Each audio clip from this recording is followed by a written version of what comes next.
Genau das sollte dir nicht passieren.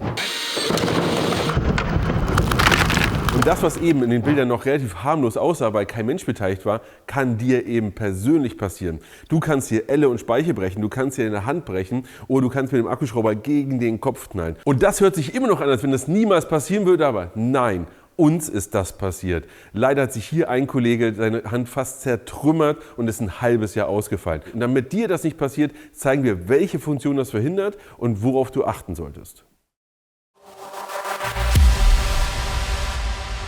Wir haben heute ein extrem wichtiges Video. Wir müssen über Kickback sprechen. Und das ist so wichtig auch für deine Gesundheit, dass du es verstehen musst und wissen musst und für dich eine bewusste Entscheidung treffen musst, kaufe ich einen Akkuschrauber mit Anti-Kickback oder eben ohne. Deswegen haben wir auch die Teststation, zu der wir gleich nochmal kommen. Aber erst einmal, was ist ein Kickback? Wenn wir uns jetzt mal Folgendes vorstellen, ist es so, wenn ich hier auf den Trigger raufdrücke, ja, dann dreht der Akkuschrauber. Jetzt habe ich hier meinetwegen einen Bohrer drin, bohre irgendwo rein, der verkantet, dann reißt das Ganze rum. Oder ich habe eine starke oder eine ordentliche Schraube, die irgendwo anschlägt. Dann habe ich ja auch in diesem letzten Moment, dass das Drehmoment extrem ansteigt und dann geht er hier auch rum, je nachdem, wie groß die Schraube ist und wie viel Kraft du entsprechend hast. Und dafür gibt es Funktionen, die eben genau das verhindern. Wenn ich mir jetzt das zum Beispiel anschaue, jetzt hier an der Stelle, seht ihr Folgendes. Ja, ihr hört, der Trigger hier ist immer noch gedrückt, aber er hört auf. Ihr seht hier das Blinken. Das heißt, ich habe die Anti-Kickback-Funktion ausgelöst. Jetzt mache ich mal Folgendes. Ich schalte sie jetzt mal ab. Ja, dann passiert Folgendes.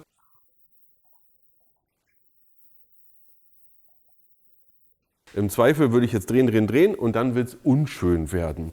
In der Praxis zeige ich euch das mal genau hier. Ich habe jetzt eine Schraube, die ziehe ich an und dann passiert genau das. Ihr seht jetzt hier, das Ganze ist ausgelöst. Hier heißt es übrigens Anti-Rotation.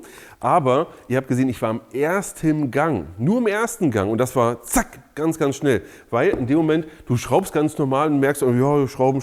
Aber wenn die Schraube ansetzt an das Holz, dann kommt der Kickback. Und dann geht es rum. Das passierte zum Beispiel aber auch mit Forstnerbohren, Flachfräsbohren, Schrauben, Schlossschrauben, was auch immer. Irgendwann, wenn irgendwas so auf ein hartes Ende dann irgendwo trifft oder mit Bohren sowieso. Und dann kommt genau diese Situation. Ganz blöd ist es übrigens, wenn ihr das so am Kopf macht und dann haut das rum und haut ihr vielleicht noch ins Gesicht rein. Und das passiert nun mal wirklich. Denn uns ist das passiert. Also nicht uns, also nicht mir, sondern bei uns aber im Haus das passiert, vor genau einem Jahr. Und das beschäftigt mich und deswegen will ich euch das heute nochmal richtig gut zeigen an der Station und welche Geräte das haben, welche Geräte das eben auch nicht haben.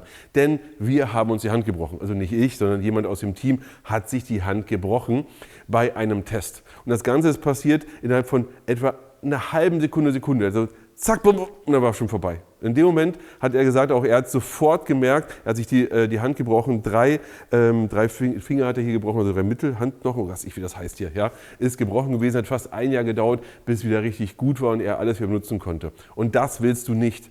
Du willst bitte dir deine Hand nicht brechen, deinen Arm nicht brechen und so weiter und so fort. Denn, wenn wir uns jetzt Folgendes vorstellen, ja, wir nehmen jetzt wirklich mal einen Akkuschrauber und jetzt schaut mal, was passiert. Ich nehme den Akkuschrauber und jetzt drehe ich ihn und jetzt willst du sagen, ja, kannst du ja festhalten, aber nicht bei bis zu 200 km/h die Dinger hier drehen. Ja? Aber wir machen jetzt mal Folgendes. Wir halten das fest und du kannst jetzt rum. Ist ja gar kein Problem. Aber jetzt wird es irgendwann schwierig. Und was passiert denn jetzt? Jetzt ist es so, dass Elle und Speiche sich so stark verdrehen, dass irgendwann hier Schluss ist. Und dann ist nur die Frage, was passiert zuerst? Bricht zuerst die Hand oder bricht zuerst dein Arm? Und du denkst, das ist Spaß, ist es überhaupt nicht. Also wir haben es hier bewiesen, dass es gar kein Spaß ist.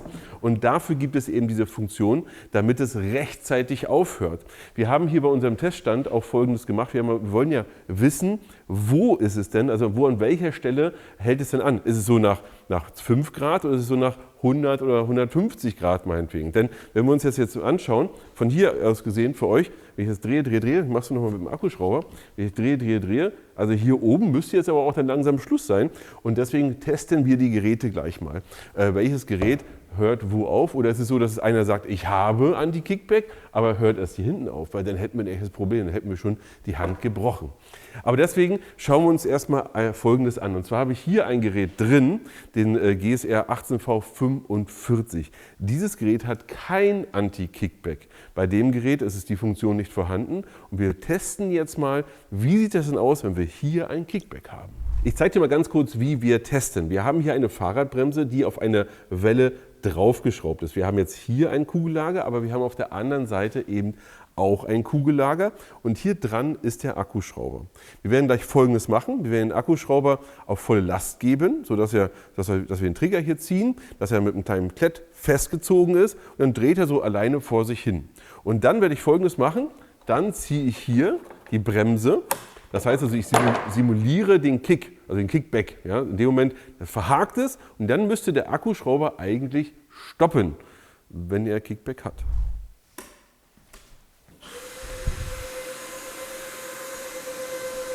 3, 2, 1.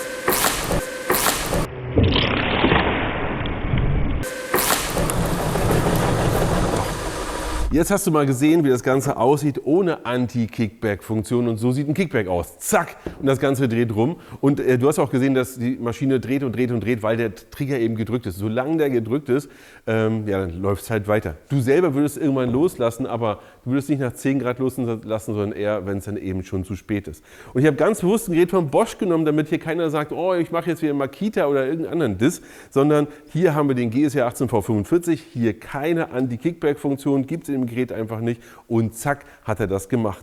Jetzt kannst du natürlich sagen, 45 Newtonmeter, ja, bei dem Gerät, gar kein Thema, kann ich noch halten. Ja, kann ich noch halten. Aber erstens, vielleicht ist es so, dass du als Nutzer nicht so viel Kraft hast. Zum Beispiel.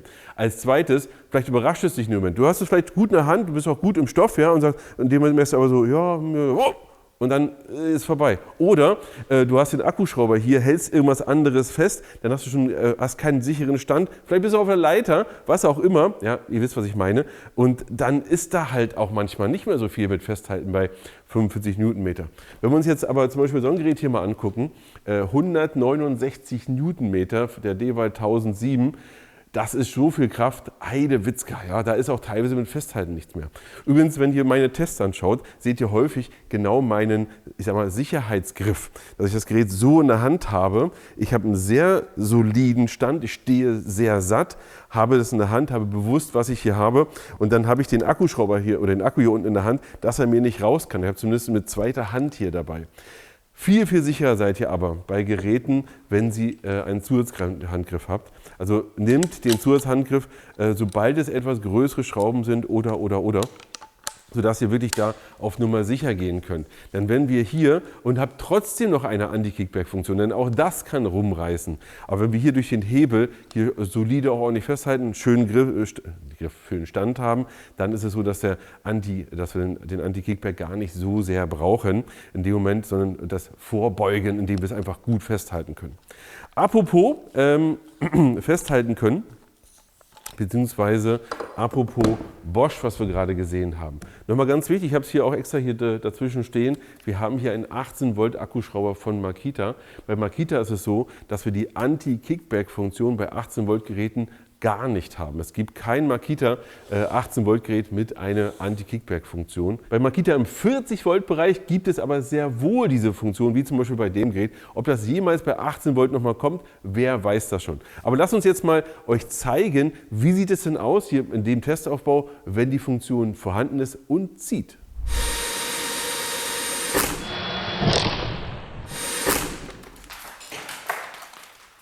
Hier fliegt es in der Gegend rum. Ich halte es jetzt noch, ihr seht, Kickback ist wirklich jetzt gekommen und ihr seht, das Ganze ist nach oben, hat noch ein bisschen nachgeschwungen hier. Das liegt aber ja, so ein bisschen auch an der Aufhängung, aber so viel Grad haben wir und erst hier würde es wirklich schwierig werden. Also, er hat die Hand geschützt.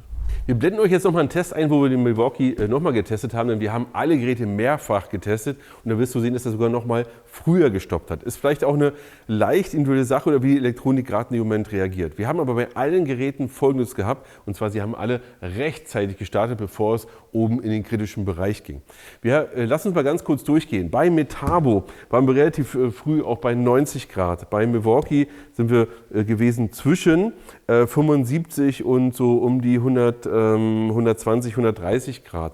Bei Bosch, der war richtig schnell, meistens so um die 75 Grad. Bei Makita waren wir so um die 105 Grad und ein bisschen drüber. Bei Dewalt bei 120 Grad. Bei Flex waren wir auch so zwischen 120 und 130 Grad. Du siehst also, wir haben eine gewisse Schwankungsbreite, aber sie haben in jedem Fall deine Hand gerettet bzw. keinen Unfall verursacht. Ich möchte noch mal auf eine Sache eingehen. Ich denke mal, genau das wird sich immer mehr durchsetzen, denn wir haben hier vom 32er und mit dem neuen 12 Volt Bosch 32er mit dem Advanced Kickback Control auch einen Test gemacht. Erst einmal ganz wichtig, diese alte Test, die wir hier hatten, ja, der funktioniert hier nicht. Also wenn du das Gerät zu Hause hast, du kannst das nicht einfach so jetzt hier ausprobieren. Ja? Das funktioniert nicht. Das Gerät möchte immer etwas Last haben. Das heißt, wenn du ihm Last gibst und diese Situation machst, dann hört er auf. Das funktioniert. Das heißt also, wenn du jetzt zum Beispiel einen Bohrer drin hast, der verkantet und dann hört er auf einmal, geht die Last extrem hoch, dann ist hier genauso Schluss. Konnten wir nachvollziehen. Wir haben das mehrmals ausprobiert, irgendwo zwischen 60 und 75 Grad hier, hat er aufgehört. Er hat aber auch die Funktion, dass wenn er, ich sag mal, unter Last weiter dreht, dass er dann aufhört. Wann passiert das eigentlich? Du hast eine etwas größere Schraube und das Drehmoment der Schraube erhöht sich, weil er immer weiter drin ist oder ganz kurz bevor es fest ist, ist es vielleicht so, dass die Schraube ein bisschen größer ist und dann dreht sich das langsam mit. Und in dem Moment sagt er, ab 120 Grad ist das zu gefährlich für deine Hand und dann schaltet er ab. Auch das haben wir mehrmals ausprobiert und das hat wunderbar funktioniert. Was wir übrigens auch ausprobiert haben, ist, wir haben hier einen Testaufbau gemacht, wo wir gesagt haben, wir haben mal demonstriert, wie ist es eigentlich mit Elle und Speiche. Du hast hier zwei Knochen drin, Elle und Speiche. Und wenn ich die zu sehr verdrehen, dann ist irgendwann mal Schluss. Und dann haben wir ganz klar hier Elle und Speiche quasi hingehalten, in Form von zwei Holzstäben, ja, und zeigen hier auch ganz klar, wenn sich das dreht, okay, es hat angehalten oder es dreht sich weiter und dann bricht eben der Holzstab im Synonym für deinen Knochen. Willst du nicht. Willst du einfach nicht. Ich hoffe, wir konnten euch das heute gut genug zeigen und erklären. Wir werden den Aufbau in Zukunft auch öfter mal benutzen, wenn wir neue Akkuschrauber haben und das einfach mal ausprobieren. Ja? Aber für euch ist Folgendes wichtig, aus meiner Sicht. Kauft einen Akkuschrauber mit einer Anti-Kickback-Funktion. Es gibt Akkuschrauber und so viele andere Funktionen auch noch, aber das ist für mich die wichtigste Funktion, egal erstmal wie stark ein Akkuschrauber ist. Deswegen benutze ich persönlich zum Beispiel bei Bosch sehr gern den 65er, den 90er und größere Akkuschrauber, weil sie diese Funktion eben haben. Oder auch von anderen Herstellern erst die diese Funktionen drin haben. Und ich freue mich auch sehr, dass es genau hier der Fall ist, denn ich habe mir vor 1,5 Jahren mit einer Lochsäge, die ich in dem benutzt habe, in dem 35er, schon so ein bisschen meine Hand verdreht, weil ich in dem Moment wirklich dämlich war und die so, ja, hier, das passt schon. Ich hätte einfach ein anderes Gerät nehmen sollen mit dem Zusatzhandgriff und schon hätte ich das Problem nicht gehabt. Also achtet bitte drauf, achtet bitte auf Anti-Kickback und wenn ihr Fragen habt, schreibt es unten in die Kommentare und schreibt mal unten in die Kommentare, was ist eure Erfahrung mit den Funktionen und wo habt ihr schon mal eure Hand verdreht. Ich hoffe, euch geht's gut und solange ran ans Werkzeug und bis zum nächsten Mal.